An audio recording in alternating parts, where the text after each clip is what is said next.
Comment ça va?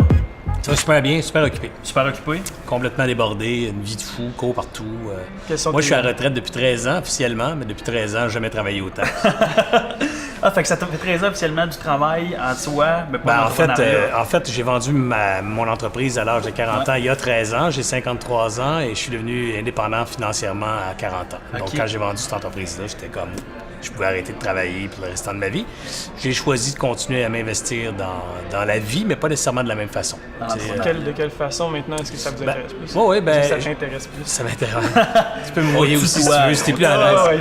Je dirais, à la base, c'est bien philosophique tout ça, mais chacun a un seuil. J'appelle ça un seuil, là, mais chacun a son niveau, je dirais, d'achievement. Puis après ça, tout ce qui est en haut de ça, ça devient le fun, mais c'est plus la même motivation. Je t'explique. Mettons que toi, tu dis, regarde, pour être heureux dans la vie, moi, j'ai besoin de, je sais pas moi, 100 000 $ net par année. On fait des calculs vite. Là, 100 000 $ net par année, c'est un rendement d'à peu près 5 % net d'impôt par année. Ça va te prendre combien pour faire 100 000, tu penses? Bonne question. 2 millions. Okay, fait que 2 millions à 5 % c'est 100 000. Okay? 2 millions à 10, ça serait 200 000. 2 millions à 5, c'est 5 %. Donc, si tu as 5 % net de rendement sur ton 2 millions, tu as 100 000 par année. Fait que si tu as 2 millions de dollars dans ton compte de banque, c'est correct. Tu as 100 000 $ net par année pour le restant de ta vie sans rien faire. Parce que tu vas avoir à peu près ça de rendement. Mais d'être capable de calculer ce montant-là, c'est déjà, ça te donne une ambition sur qu'est-ce que tu as besoin. Beaucoup de gens qui disent, je vais être indépendant de fortune. Aucune idée quelle action qu'on doit porter pour arriver jusque-là. Ouais, d'une part, mais ils ne savent même pas qu'est-ce qu'ils disent. Je vais être indépendant de fortune, mais ils ne savent pas c'est quoi. Combien ça prend d'argent pour être indépendant de fortune. Alors, ce seuil-là est personnel. Un exemple, toi, c'est 100 000. Vincent qui nous regarde, lui, il dit, moi, c'est fou 100 000, moi, c'est 500 000 j'ai besoin par année pour être indépendant de fortune. Puis d'autres, ça va être 3 millions. OK? Parce qu'ils dépensent comme des fous. Ils veulent avoir un lifestyle de fou. Des first class jet all the time, private jet. Tout. Hey, c'est leur affaire. Moi, je juge pas ça. Ça appartient à chacun d'entre nous. Mon seuil à moi était atteint quand j'ai eu 40 ans. Moi, je dis... Tout ce que je gagne en haut de ça, ça change de plus rien dans ma qualité de vie. Parce qu'un exemple, ton seuil était, pour le fun, 500 000. Si tu fais 100 000 de plus par année, ça n'a pas un gros impact sur ta qualité de vie, on s'entend. Tu vas avoir plus de fun peut-être, mais encore. Là, quand tu es rendu à 500 par année à dépenser, là, c'est pas 100 000 qui dit « Ah, mon Dieu, ça change. » Mais quand tu fais 50 000 puis tu en fais 150, ça triple ton revenu. Ça a un impact important. Définitivement. Alors, quand tu as trouvé ce seuil-là, moi, j'ai trouvé mon seuil, puis je me suis dit, ce montant-là, moi, en haut de ça, je le veux encore, mais pas au même prix. Puis j'en veux encore, comme tout être humain, je veux continuer d'améliorer mes conditions. Puis tout entrepreneur, surtout. Exact. Mais je veux pas nécessairement faire n'importe quoi pour ça. Puis n'importe quoi, pour moi, ça veut dire sacrifier ma santé, sacrifier mon temps de création, mon temps libre, le temps avec ma famille, mes amis, les choses importantes. Alors ça, maintenant, ça a une partie importante de ma vie. Et je me suis dit, quand j'ai eu 40 ans, maintenant, je vais prendre le tiers de ma vie pour Serge Beauchemin, mes projets de créativité, tout ça. Un tiers de ma vie dans mes projets d'entreprise, parce que je suis encore un entrepreneur. Effectivement, le premier tiers, c'est la créativité. Alors, la photographie pour moi, puis l'écriture. Et tout ce qui touche à la créativité, j'aime ça. Ça vous tient aller. C'est ça. Ça me écrit des livres jusqu'à là, j'ai pas je vais parler de ça. Tomber là-dessus. Donc, deuxième point, c'était mes entreprises. Je dois continuer à faire de la business encore. Le deuxième tiers de ma vie serait les entreprises. Puis le troisième tiers, ça serait de donner à la communauté. Comme vous faites en ce moment. Comme je fais en ce moment, comme je fais dans d'autres sphères de ma vie. Malheureusement, le premier tiers de ma vie, il passe en dernier. Fait que le premier tiers, ça devait être mon temps à moi, ma créativité, pas la famille, mais mon temps à moi, Serge. Serge puis la famille, c'est deux. Serge, il s'oublie souvent pour sa famille et ses amis, mais le temps de Serge, il n'y en a pas tant que ça, finalement. Alors, je travaille beaucoup, très occupé. Vraiment très occupé. Est-ce qu'il y a beaucoup de choses, beaucoup de projets qui t'amènent dans la région? Il devrait en avoir plus. Il devrait en avoir plus parce qu'à chaque fois que je viens ici, je trouve que c'est tellement une belle ville et une belle région. C'est beau chez vous. Puis je connais quelques entrepreneurs de la région. C'est une région dynamique. Un des plus gros spas au Canada est ici, dans votre coin. Alors, c'est une belle région, une belle dynamique, puis une belle énergie ici. Puis les gens sont relativement bien rémunérés ici. Vous êtes parmi un des endroits au Canada où la rémunération par capita est élevée. Définitivement. Plus élevée, Puis côté affaires à Gatineau, si vous êtes venu quelques fois, vous aimez l'endroit, ainsi de suite, y a-t-il un bon potentiel d'affaires ici? Au niveau investisseur? Il y a un bon potentiel d'affaires partout où il y a du monde. C'est sûr qu'investir dans un village où il y a 20 personnes qui habitent dedans, pas beaucoup d'économie qui va se passer là. Ils vont se vendre sur le web. Ils vont... Ouais, puis encore, là. tu sais, à 20, là, il manque de monde pour produire, livrer, puis s'occuper de tout ça, puis il manque peut-être même de justificatifs économiques pour avoir une fibre optique pour amener le web, tu sais. Fait que, donc, mais quand tu es dans un bassin de population avec quelques centaines de milliers d'habitants, ben forcément, il y a une dynamique économique qui s'installe, il y a des besoins à combler, des problèmes à résoudre. Alors, c'est évidemment un terroir plus fertile pour des entrepreneurs, d'une part pour l'économie locale, puis deuxièmement, qui dit économie locale dit aussi stimulation intellectuelle, ambition, lecture de ce qui se passe ailleurs. Puis là, ben, du coup, tu as le goût de peut-être exporter des produits, des services, d'aller plus loin, de grandir. Alors, définitivement, l'Outaouais, comme toutes les régions canadiennes qui ont un potentiel, je dirais, démographique relativement important, ben, ça recèle beaucoup d'opportunités pour les investisseurs. Génial, ça. Ouais. Alors, on se tourne vers des questions un petit peu plus vers tes débuts. On saute dedans. Le côté humain de tout ça, parce qu'à vrai dire, c'est ça l'objectif du ouais, podcast. ouais. Le podcast, la référence. Premièrement, c'est de devenir une référence dans le domaine des podcasts au niveau des affaires, mais surtout démontrer qui est l'entrepreneur de l'entreprise. Avant de pouvoir vous recevoir, on a fait nos devoirs, on a regardé c'était quoi votre background. Vous avez commencé de absolument rien, à vrai dire. Oui, j'ai commencé pareil comme toi. À 22 ans, en plus, je pense, un peu avant, ça a commencé à 22 ans avec Treesoft. Avec Treesoft, à 22 ans, la vraie business, avant ça, j'ai fait des niaiseries. Ouais.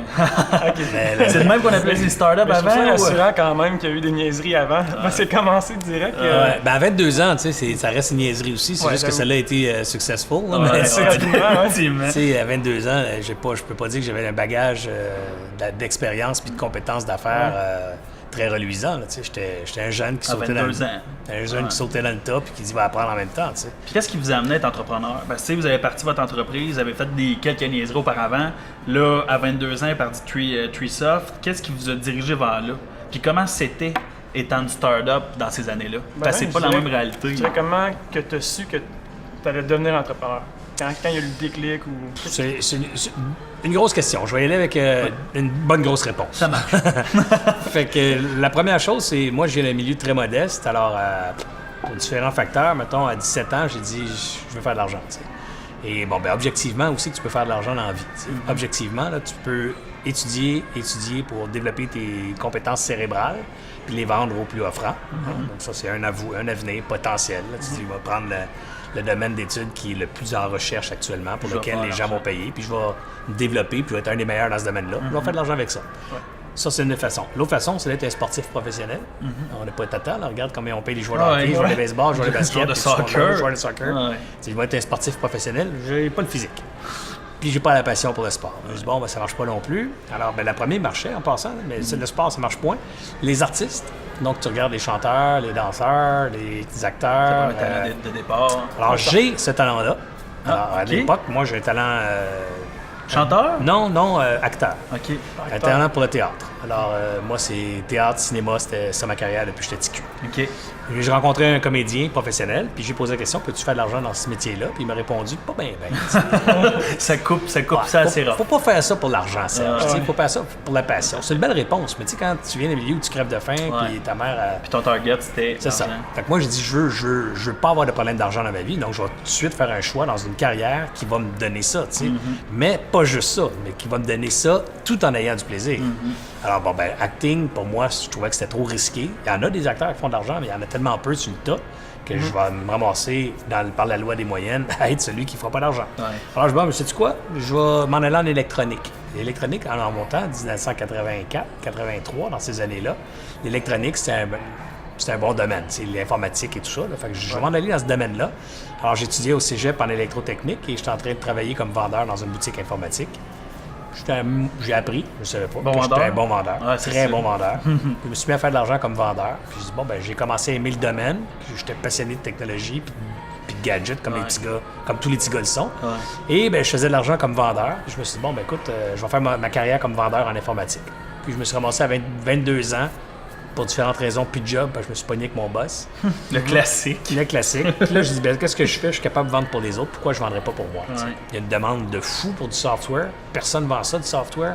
Pourquoi je ne vendrais pas du software? Fait que je suis parti avec cette idée-là. J'ai recruté 2 chums. On a donné un nom à notre affaire. On était 3, on vendait du software. On appelait ça 3Soft. C'est aussi niaiseux que ça.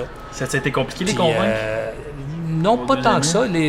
2 gars trouvaient que c'est une Christine bonne idée parce qu'il faut se mettre dans le contexte. C'est comme si tu es dans le désert puis tu sais qu'il va manquer d'eau bientôt. Puis toi, tu as un accès à un aqueduc. Donc, il me semble que tout ce monde-là va avoir soif puis moi, je vais avoir de l'eau. C'est un peu le même phénomène. Le software, dans ce temps-là, c'était pas encore ce que c'est qu'aujourd'hui. Les gens connaissaient pas tellement. Mais si tu étais un peu dans le domaine, tu savais qu'un jour, c'est le software qui driverait le show. Parce qu'un ordinateur, pas de software, ça fait rien. Est-ce qu'à ce moment-là, tu savais déjà quand même que tu aimais l'entrepreneuriat? Parce qu'on parle beaucoup de vente quand même jusqu'à là. Est-ce que l'entrepreneuriat, toute la gestion que ça implique et tout ça... Ça, je ne savais pas ça. Pour moi, l'entrepreneuriat, c'est d'abord le désir d'aider quelqu'un. OK? Puis un vendeur, pour moi, c'est ça aussi. Un vendeur, c'est quelqu'un qui a une solution, puis il cherche des gens qui ont des problèmes pour sa solution. Puis quand il les trouve, il est convaincu que c'est lui qui a la meilleure solution.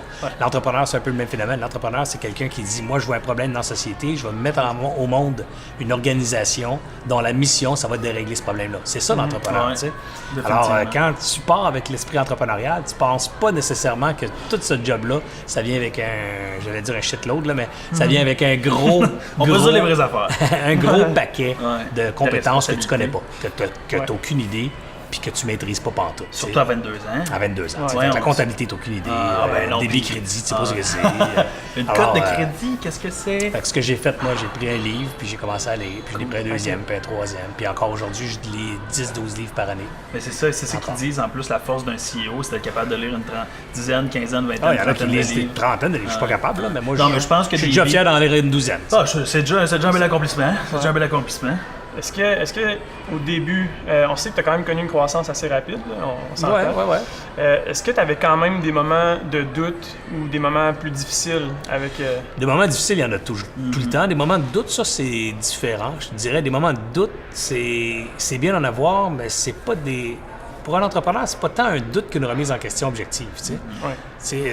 Souvent, tu entends les gens dire « l'entrepreneuriat, faut que tu y crois, faut jamais lâcher, puis c'est le travail, puis c'est le travail, puis c'est le travail. » Je me dis oui puis non, tu sais, le travail, mais ça mène nulle part, tu es en train de brûler ta santé, c'est pas une bonne idée de continuer à travailler, là, tu sais. Alors, moi je dis, c'est vrai, c'est le travail, un peu de chance, peut-être même pas mal de chance, mais surtout un sentiment de progression. Tu sais, travailler, tourner en rond, là, c'est niaiseux, c'est pas intelligent, là, tu sais. Alors, il faut que tu arrêtes une fois de temps en temps, puis tu te dis, est-ce que je suis en train de progresser? Alors, est-ce que j'ai eu des moments où j'ai fait un arrêt pour regarder si je progressais puis j'étais satisfait? Un méchant paquet de fois que je n'étais pas encore assez satisfait. Ça allait pas assez vite, ou ça allait pas où ce que je voulais, ou on l'a eu sur le nez cette année-là, ou on a eu toutes sortes de défis. Mais de là à dire que j'ai eu des doutes sur ma capacité d'y arriver, pas vraiment. C'était quoi votre méthode de faire pour savoir que vous progressiez? Parce qu'on entend beaucoup les KPI. On se donne les KPI. KPI. On se donne un objectif.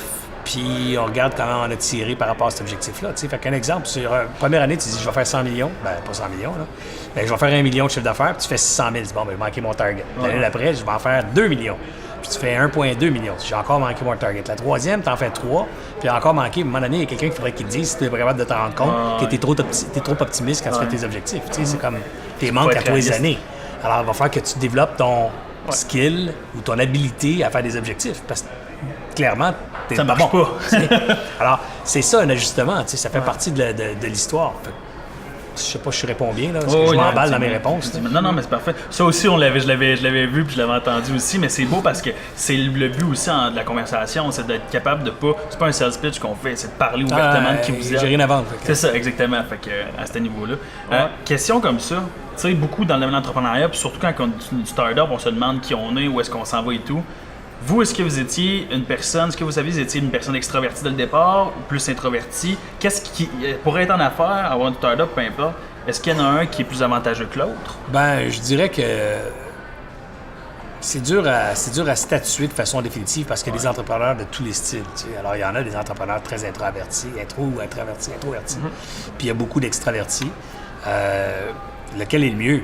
L'un va dire que c'est l'autre. Chacun va dire que c'est lui. Moi, j'aurais tendance à dire qu'en start-up, le modèle peut-être de choix, ça serait l'extraverti, parce que l'extraverti, par nature, va au-delà des autres, va les rencontrer, tout ça. Puis s'il existe un talent essentiel dans une start-up, c'est la capacité de vendre. Parce que si tu es un introverti puis tu as développé un produit incroyable puis tu n'es pas capable de le vendre, tu vas mourir avec. Donc la solution, ce serait de se lancer avec quelqu'un d'extraverti si vous ne l'êtes pas. Si tu ne l'es pas, ben, de trouver quelqu'un qui va avoir du plaisir à faire des ventes, puis à développer de la clientèle, à mobiliser les troupes, puis à créer les équipes et tout ça. Sinon, si toi, tu es gêné donné, tu vas pas au-devant des gens, tu n'aimes pas ça. Ça va être compliqué un peu. Ça va être plus difficile. C'est pas impossible parce qu'il y en a qui ont fait une bonne job dans ce domaine-là. Fait que je peux pas dire que c'est impossible, mais c'est comme moi, j'ai 5 pieds 6, je suis pas le gabarit, je joue au hockey à l'Équipe nationale. Mais est-ce que les joueurs de hockey qui ont mesuré 5 et 6, il y en a. Il n'y en a pas beaucoup, puis ils ont réussi. Il n'y en a vraiment pas beaucoup. Alors, c'est le même phénomène probablement que les introvertis, les intros et les extras. Quand toi, tu t'es associé avec tes 2 autres amis pour faire Treesoft, est-ce qu'à ce moment-là, tu avais ça en tête ou c'était encore un apprentissage que tu devais faire? Non, moi, j'avais compris, je sais pas pourquoi et comment, mais j'avais compris que j'étais bien plus fort en gang que tout seul. Probablement parce que je mesure 5 et 6. Alors, j'avais compris que c'était plus le fun, puis par ma nature aussi. En fait, la vie fait bien les choses. J'ai perdu ma job pour une question d'ego avec une confrontation avec mon boss. Et je me suis dit, je vais prendre l'été off, mais on va avoir du fun. Puis au bout de 3 semaines, moi, je faisais plus rien. J'étais tout seul, mes chums étaient à l'école où ils travaillaient, j'étais toujours tout seul la semaine. Et je me suis dit, Colin, c'est plate en tabarouette tout seul. Fait que pour moi, c'est comme viscéral. Serge, c'est un gars grégaire, c'est un gars qui a du fun en gang, qui aime le monde, qui aime être entouré. Partir tout seul, c'était même pas concevable. Alors, je suis allé voir mon best buddy. J'en ai parlé, puis en fait, je suis allé voir un autre gars avant, qui est mon deuxième best buddy. Révélation aujourd'hui ou... Puis après ça, je suis allé voir mon best, mon André Morissette. J'ai parlé de mon idée, puis André a dit « Oh my God, c'est vraiment hot qu'on fait ça, go, let's go. » Puis on avait un setup où c'était pas de risque, puis chacun gardait sa job. Puis on parlait de business, puis quand elle marcherait, il y en a un des 3 lâcherait sa job, puis ainsi de suite. T'sais. Alors c'était notre setup initial. Puis mettons, le côté, quand vous êtes arrivé, vous êtes allé voir votre best buddy, puis l'autre gars. Puis là, votre mère et votre père l'ont su que vous aviez perdu votre job, puis vous partiez en affaires. Comment que la famille vous supportait là-dedans? Premièrement... Parce que ça, là, c'est quelque chose... J'ai chaud de l'heure, ça arrive tellement souvent qu'on n'a pas le support quand on part. Je sais pas, ça va probablement changer, ça, parce que, tu sais, il y a 10 ans, l'entrepreneuriat n'était pas aussi trendy qu'il est aujourd'hui, puis il y a 20 ans encore moins, tu sais. Fait que quand moi, je suis parti en affaires, je te dirais, ma mère, elle travaillait ce jour sur 7, elle, puis ma mère... croyait en moi comme, en fait, plus qu'en Dieu. Là. Puis ma mère était très religieuse. J'ai dit, je pars en business, let's go mon homme, c'est sûr que tu vas réussir. T'sais. Alors, pour ma mère, c'était pas un doute. J'étais le chef de la famille depuis longtemps dans sa tête, dans son cœur, puis dans les faits aussi. Là. C'est moi qui éduquais mon petit frère. Puis on était une famille de 3, ma mère, mon frère et moi. J'avais beaucoup de responsabilités déjà dans mon petit cercle familial. Fait que, l'appui de ma famille immédiate, aucun problème. L'appui de mes amis autour, là, ça, c'est autre question. Tout le monde me trouvait un peu sans dessin, puis je lâchais une job où je faisais de l'argent. J'étais un bon vendeur. Qu'est-ce que tu fais là, ça? Tu t'en vas sur le chômage, en passant, je me suis mis sur le chômage. Alors, tu t'en vas sur le chômage, tu fais une maudite grosse paye, tu as une possibilité de carrière devant toi, puis tu laisses tout ça aller pour partir de ta petite compagnie, fait qu'il y a une couple de chums qui me l'ont dit, ou ils l'ont dit dans mon dos, puis j'ai entendu. Moi, j'ai trouvé ça comme juste plus stimulant, tu sais, parce que peut-être encore là, dû à mon physique, mais quand t'es plus petit, puis t'es école, t'es un gars, tu veux toujours te prouver, parce que la moyenne des gars est toujours plus grande que toi. T'as toujours ce petit sentiment intérieur qui dit « M'a te le montrer, mon tabarouette, tu sais. Tu vois, je vais être capable. » Probablement que cette attitude-là était en moi déjà, puis elle me nourrissait, fait que quand j'entendais ça, au lieu de me démotiver, ça me stimulait davantage. On dit, tu vois, moi, te le montrer, ma petite business. Puis j'étais bien content quand, un peu plus tard dans ma vie, quelques-uns de ces gens-là sont venus postuler pour travailler chez nous. Oui, hein, c'est arrivé à ce moment-là. Beaucoup. Plus qu'une fois. Là. Je pense que quand le succès parle de lui-même, c'est définitif que les gens vont venir vous voir par la suite. Mettre leur ego de côté peut-être à la fois, puis font comme puis il faut que tu mettes la tienne aussi de côté. L'ego, c'est une arme, pas une arme, c'est une arme, c'est un outil. C'est un outil. C'est un outil qui est à la disposition de tous les humains, mais il faut que tu en prennes conscience puis tu l'utilises au bon moment, parce que trop souvent, malheureusement, c'est l'ego qui gère la vie, qui gère ta vie. Quand c'est l'ego qui gère ta vie, you're in for a long ride, puis elle peut être douloureuse, parce que l'ego, il est jamais satisfait, il est jamais content, il doute tout le temps de lui, il pense tout le temps que les autres... Comme la version un peu plus noire. Tout en compétition. Mais c'est vrai, c'est ça l'ego.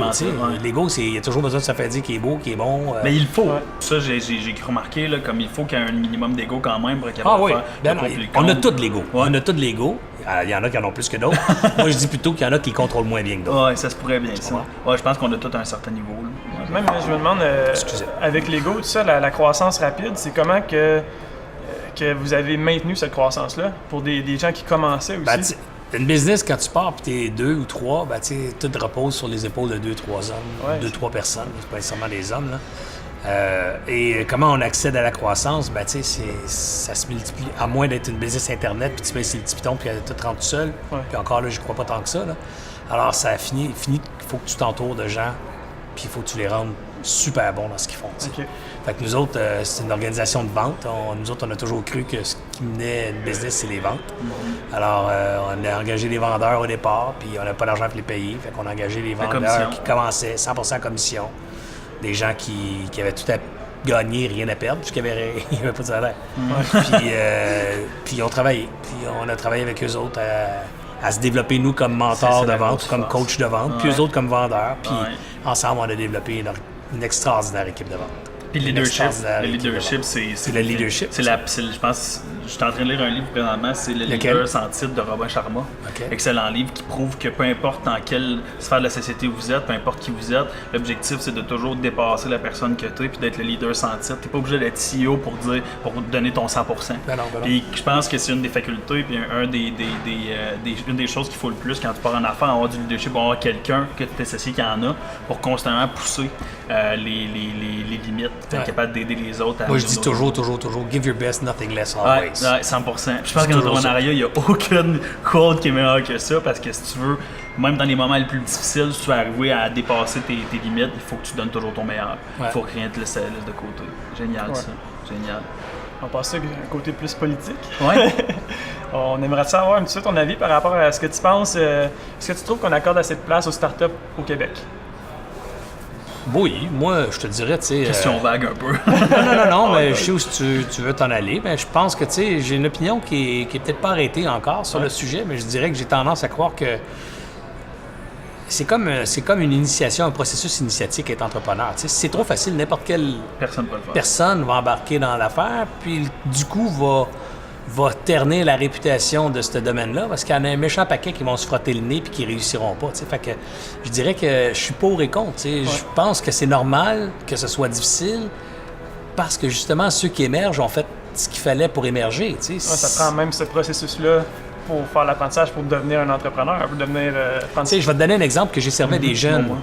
J'ai servi des jeunes dans une école primaire, en tout cas, peu importe, des jeunes en difficulté, des jeunes différents. Je vais mettre ça de même. Là.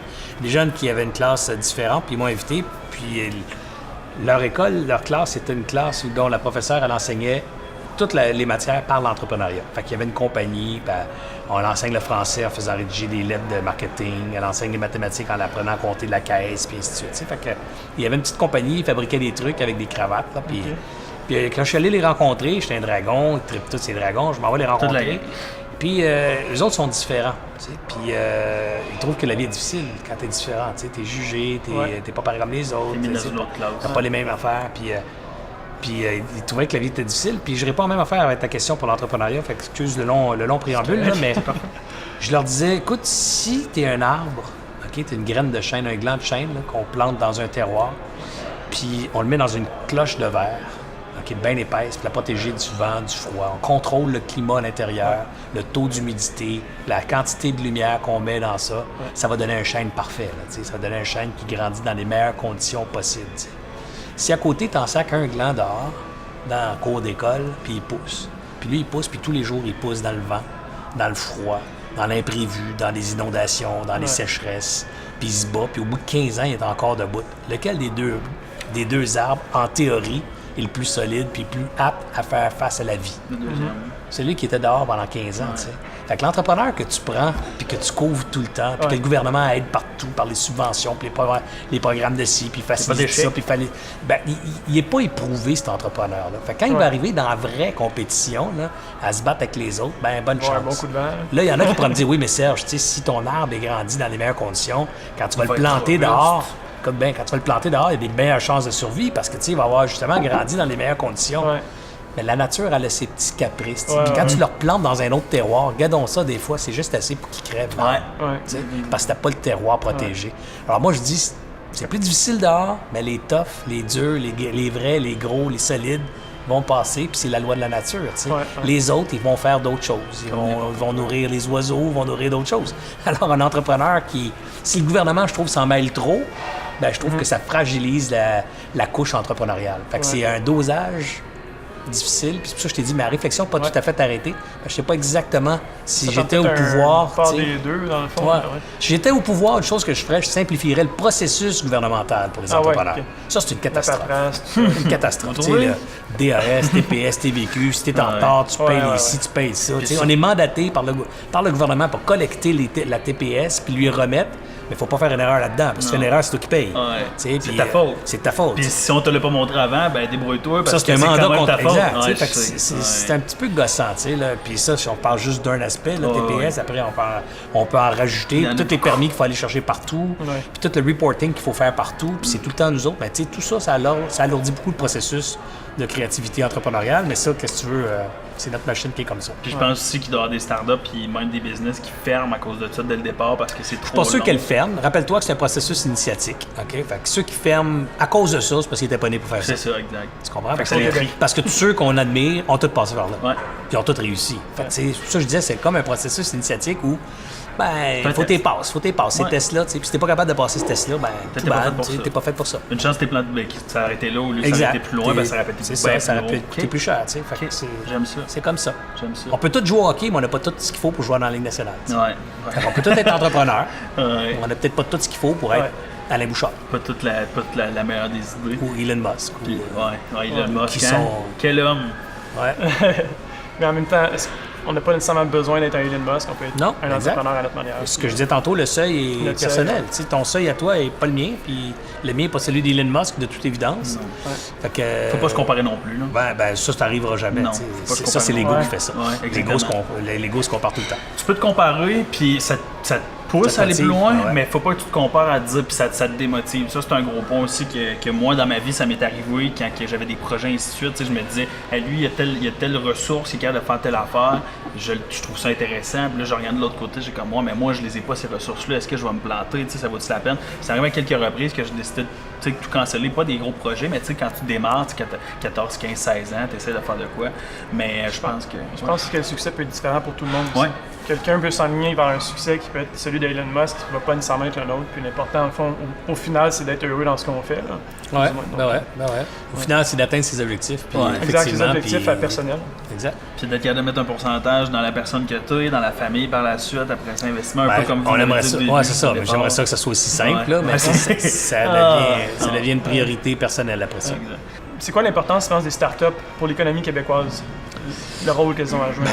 C'est primordial. C'est primordial. Tu sais, si on regarde un peu de statistiques, là, mais il y a plus de 35% de la workforce, là, de la force de travail au Canada, travaille dans des entreprises de, je pense, c'est 20 employés et moins.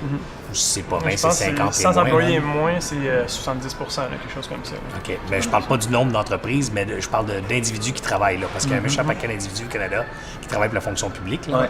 Fait que t'enlèves ces gens-là, après t'enlèves les gens qui travaillent dans les grandes entreprises qui engagent évidemment beaucoup de monde, les grandes manufacturières et tout ça. Alors, mais il reste, mettons, facilement le tiers des travailleurs au pays qui sont rémunérés dans des entreprises qui ont 20 employés moins, ou à peu près. Alors, c'est sûr que ça a un rôle ultra important dans l'économie québécoise et canadienne, d'une part. Deuxièmement, tous les grands créateurs d'emplois d'aujourd'hui ont été des startups un jour. Donc, ça nous en prend des startups pour qu'un jour on ait des gros employeurs. Là, on est dans une période économique difficile en termes de prévision de l'avenir parce qu'on est dans des changements profonds. L'intelligence artificielle, l'électronification. Mais je veux dire l'électronification, mais c'est pas le bon terme. Mais c'est l'internification, c'est l'Internet, mais tout le commerce en ligne, toute la dimension électronique, voilà, c'est le terme que je cherchais. Toute la dimension électronique du commerce et des transactions est en train d'éliminer un paquet de jobs qu'on avait avant. Regarde, le retail est en profonde mutation. Vous pensez que le retail traverse une crise, c'est un peu naïf, là. Le retail traverse une mutation profonde. C'est un changement. On fera plus de la business comme on en faisait il y a 15 ans. C'est fini, là, tu sais. Alors ça, il faut se réinventer. Puis le retail, c'est juste ça, c'est un très, très gros employeur au pays. Il y a beaucoup de jeunes qui travaillent dans le retail qui n'auront plus ces jobs-là. Ces magasins-là, ça existe de moins en moins. Surtout dans les grosses villes. Alors, je dis pas qu'on va pas réinventer d'autres choses, mais bon, on est en période difficile. Ben malin, celui qui est capable de te prévoir à la lettre ce qui va se passer dans les 5-10 prochaines années dans l'industrie du retail. Même affaire dans l'industrie de l'intelligence artificielle. Quelle part que ça va prendre dans nos vies, l'intelligence artificielle, parce que là, on est en train d'enlever une partie, un des derniers bastions qu'on avait, qui était notre intelligence, puis notre capacité de jugement, puis on est en train de la mettre dans un ordinateur, tu sais. Fait que ces jobs-là où c'est ton jugement qui était payé, ben tu vas en avoir de moins en moins, parce que non, ça, on est capable d'avoir des logiciels. Et vous autres ici, vous le savez probablement, là, mais j'ai un petit truc qui s'appelle un Mivo, une petite caméra Mivo. Il y a une régie dedans, tu sais, ça marche super bien, ça. Si tu mets la caméra là, elle zoome sur ta face, elle zoome sur la tienne, elle zoome sur la mienne, elle fait des gros plans, elle fait tout ça tout seul, elle fait même des effets de montage, puis c'est live, tu sais, puis il n'y a pas personne, il n'y a pas d'équipe, tu mets ça là, 2-3 petits micros chacun. C'est rendu loin. Alors ça, c'est une démonstration d'intelligence artificielle qui est en train de tuer la job du petit caméraman. Tu sais, peut-être pas du gros gars, là, mais ou de la grande personne, je dis la grosse fille, ça marche pas, là, mais du gars ou de la fille qui est très compétent, tu sais, ça n'enlève pas ce job-là, mais tu sais, pour tous ceux qui commencent dans ce domaine-là, ben ils ont tous perdu le petit job-in dans le domaine parce que là, tu vas avoir des bébelles, bientôt ton téléphone va le faire. Tu vas le mettre sur un trépied, puis le téléphone va faire la job tout seul. Puis je pense que les emplois vont se modifier aussi en même temps. C'est ça. C'est surtout ça, je pense que ça va être de... Tu sais, quand je dis, je suis pas en train de prédire l'apocalypse, je suis en train de prédire que c'est difficile de prédire l'avenir maintenant, plus que jamais, parce qu'il y a trop de bouleversements qui se manifestent en même temps dans trop de sphères de notre économie. L'intelligence, le big data, le commerce électronique, la réalité virtuelle, il y a plein de patentes qui s'installent. Le prix de l'électronique qui diminue en flèche. Donc, tu sais... On parle de caméras qui coûtent 2000 $ aujourd'hui. Ça, là, moi, il y a 15 ans, c'était inaccessible, impensable. Moi, j'ai lu des articles il y a une vingtaine d'années quand les caméras sortaient, les caméras numériques apparaissaient sur le marché. Je me souviens d'avoir lu des articles où on disait, on comparait une image numérique à une image argentique, puis il disait, dans ce temps-là, c'est impossible qu'une caméra numérique rejoigne l'argentique. Ça prendrait des capteurs de 11 mégapixels. Donc, on disait que c'était impossible dans ce temps-là. Ouais. Aujourd'hui, on a des capteurs de 50 mégapixels, 60 mégapixels, puis que ça coûte pas 100 000, tu sais. Fait c'est pour ça que je dis, à la vitesse à laquelle l'électronique diminue en termes de prix, puis les capacités qui augmentent, le téléphone que tu traînes dans ta poche, c'est fou la quantité de traitement que ça fait. C'est un peu un cycle, dans le fond, aussi, qu'on peut, à chaque année, chaque génération a besoin de se réinventer. C'est un cycle qui arrive dans l'économie, l'entrepreneuriat. Bon, on traverse un cycle assez important. Si tu regardes dans l'histoire de l'humanité, l'arrivée, mettons, de l'utilisation de la force mécanique là, par l'énergie fossile, puis tout ça, les moteurs à combustion, puis tout l'impact que ça a eu sur le transport, mais sur la construction. Pense-y, là, avant ça, là, c'était difficile de construire.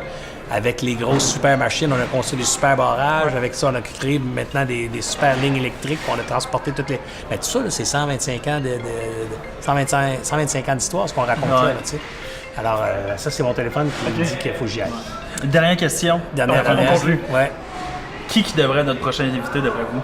Qui devrait être votre prochain invité? Dans le domaine entrepreneurial. Ça peut vraiment être n'importe qui. C'est une fille. Une femme, définitivement. Cherchez une femme, cherchez-en une jeune, Isabelle Bété, si vous êtes capable d'avoir, ou Béthèse, je ne sais pas comment est-ce qu'elle prononce son nom, qui est la fondatrice de 8D Technologies, technologie de parcomètre à Montréal, un peu partout au pays. Puis, super personne, super femme d'affaires. Christiane Germain, mon ami des Dragons. Femme est incroyable, je l'ai vu en conférence. Exact. J'ai eu la chance de rencontrer Daniel Henkel. Ouais. Ça pourrait être intéressant aussi. Oui, tout à fait. Daniel aussi. Comme moi et Daniel, d'ailleurs, on nous a entendus souvent. Fait que c'est pas une mauvaise affaire. Là. Je suis content que tu m'aies invité. Mais oui, mais c'est ça. Aller chercher d'autres visages. Tu sais, une des filles de Daniel, peut-être, ou une jeune femme dont le nom m'échappe pour l'instant, je le cherche. Puis c'est toujours comme ça, quand tu cherches le nom, je ne le trouve pas. Là. Mais je pourrais me référer. Essayer de trouver une jeune fille. Là. Ah oui, voilà, Chic Marie, la fille des robes. Trouver son nom et ses informations, elle est dans Les Dérangeants. Fait que c'est une des filles dans Les Dérangeants qui est une entrepreneur. Probablement qu'elle accepterait de faire un podcast pour vous autres. Alors, définitivement, faites parler des femmes entrepreneurs. Il y en a de plus en plus. C'est un autre conseil, trouver un immigrant entrepreneur. Il y en a un tas d'immigrants entrepreneurs qui font une méchante job. On les voit jamais. On les voit jamais. C'est ça. Je suis un peu immigrant. Non, mais tu comprends, on les voit pas. On voit tout le temps Serge Beauchemin, François Lambert, Daniel Henkel. Ils sont bien fins, là. Mais il faut donner la parole aussi à ces autres-là, que ces autres-là deviennent des modèles pour leur jeunesse. ambition, c'est d'être capable de vulgariser l'information, d'être une voix pour ces gens-là. Fait que définitivement. Ben, je vous remercie d'avoir participé à notre podcast. Avec grand plaisir, les gars. Bon succès. Bon succès, bonne continuation à vous. Ben, merci beaucoup. Au plaisir de se revoir. Puis sinon. Je lance un projet entrepreneurial très semblable au vôtre. On aura à se reparler bientôt. Génial, je vais vous laisser. Mi-avril. Mi-avril, il y a certainement des mariages à faire ensemble ou de l'affiliation. On aime bien se mettre en gang aussi. Vous connaissez l'affiliate marketing? L'affiliate marketing, définitivement. On verra voir si on peut travailler ensemble. Là, mais surveillez ça s'appelle Alias Entrepreneur. Génial. Vous êtes les premiers à l'entendre parler. Moi, je vais vous laisser mes informations. Je vais prendre les votes tantôt. Bon succès. Merci.